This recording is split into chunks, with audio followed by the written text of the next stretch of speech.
तो आज था हमारा डे 199 ऑफ न्यू 2026 और आज हम लोगों ने करा क्योंकि एग्ज़ाम था कल तो फिर पहले तो वही उसका पढ़ा फिर एग्ज़ाम देकर आए। तो फिर 6:20 से स्टार्ट करा था। तो 6:20 से 7:10 हमने मॉलिकुलर बेसिस ऑफ इनहेरिटेंस का लेक्चर लिया और फिर 8 से 9 मॉलिकुलर बेसिस ऑफ इनहेरिटेंस का लेक्चर लिया।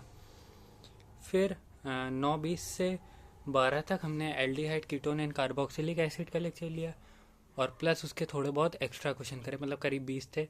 वो लास्ट सेशन था और PYQ वाला था तो उसमें थोड़ा टाइम भी ज़्यादा लगता है, इसीलिए इतना लग गया।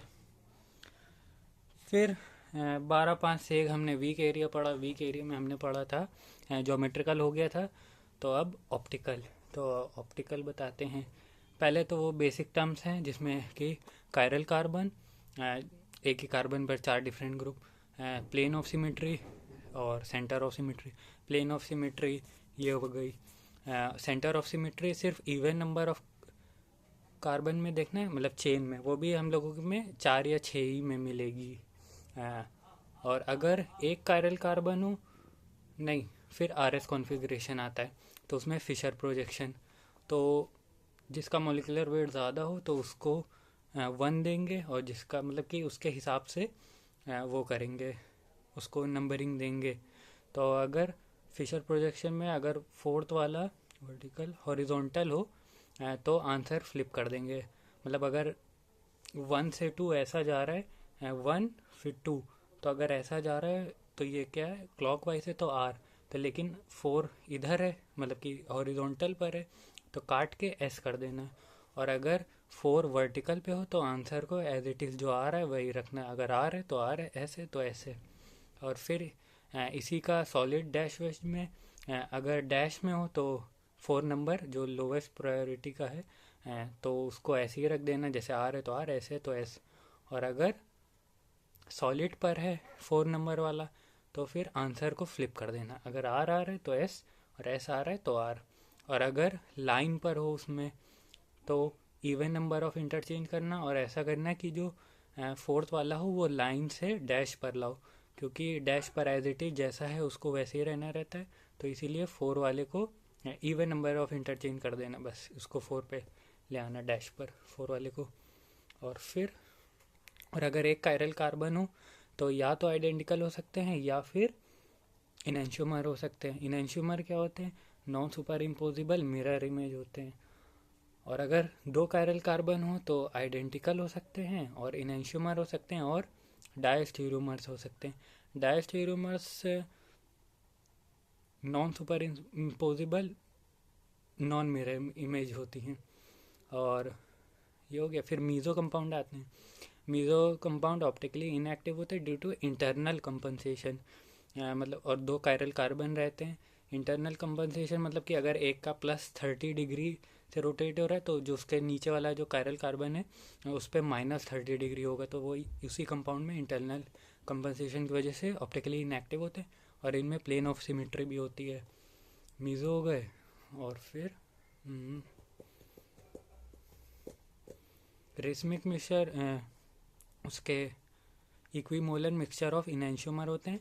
और ये optically racemic mixture optically inactive होते हैं ड्यू टू एक्सटर्नल कंपनसेशन। मतलब कि अगर एक कंपाउंड का प्लस है तो दूसरे कंपाउंड का उतना ही माइनस होगा, इसलिए एक्सटर्नल कंपनसेशन की वजह से ज़ीरो होता है, ऑप्टिकली इनएक्टिव होता है। और एक फार्मूला है, α =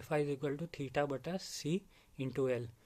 अल्फ़ा है स्पेसिफिक रोटेशन, थीटा है ऑब्जर्व्ड रोटेशन और सी है कंसंट्रेशन इन ग्राम पर ml और एल है लेंथ ऑफ पोलैरीमीटर है। और फिर ये हो गया। और एक वो था डी और एल वाला कि अगर ओ एच उसमें हो लेफ्ट साइड पर हो तो एल, और अगर राइट साइड पर हो तो ओ एच, राइट साइड पर हो तो डी। ये हो गया। और इसमें भी ऐसे रहना था कि जैसे अगर ये ऊपर CH हो नीचे CH2 है, लेफ्ट साइड पर OH है तो ये L। लेकिन अगर CH2 को हम ऊपर ले जाएं और CHO को नीचे ले जाएं और OH इधर ही है तो ये नहीं माना जाएगा। इसका आप इवन इंटरचेंज करो, जो ये CHO है उसको CH2 पे ले जाओ, ऊपर वाले पे ले जाओ, और जो CH2OH है उसको नीचे पे, फिर जो OH इधर था लेफ्ट पे वो R पे, तो उसको एल नियो का भी R होगा। ये एक जेई का क्वेश्चन था, हमने देखा था। ये हो गया। और एराइथ्रो 3OH सेम साइड और 3O में अपोजिट साइड। और फिर अब फार्मूला आता है ज्योमेट्रिकल आइसोमेरिज्म के। तो अगर अनसिमेट्रिकल हो तो फिर अगर मॉलिक्यूल अनसिमेट्रिकल हो तो ज्योमेट्रिकल आइसोमेरिज्म का फार्मूला है 2n, जहाँ पर n है स्टीरियो सेंटर, कायरल सेंटर। और अगर सिमेट्रिकल है और n इवन है तो 2n-1। और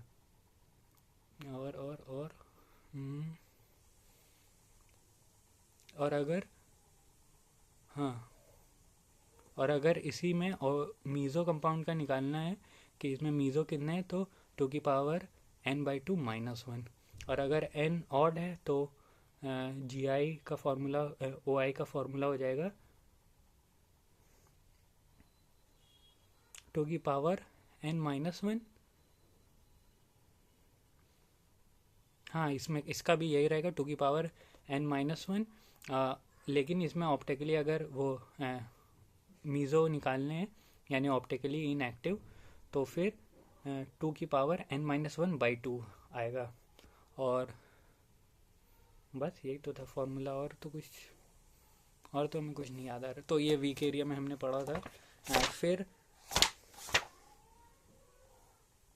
कहाँ गया, फिर 1-5 से 1-20 हमने रिएक्शन पढ़ी। अब हम ये कर रहे हैं कि हर 15 मिनट दिन भर में किसी भी 15 मिनट हम रिएक्शन पढ़ रहे हैं, मतलब रट रहे हैं जो पिछली रिएक्शन हो चुकी हैं ऑर्गेनिक की।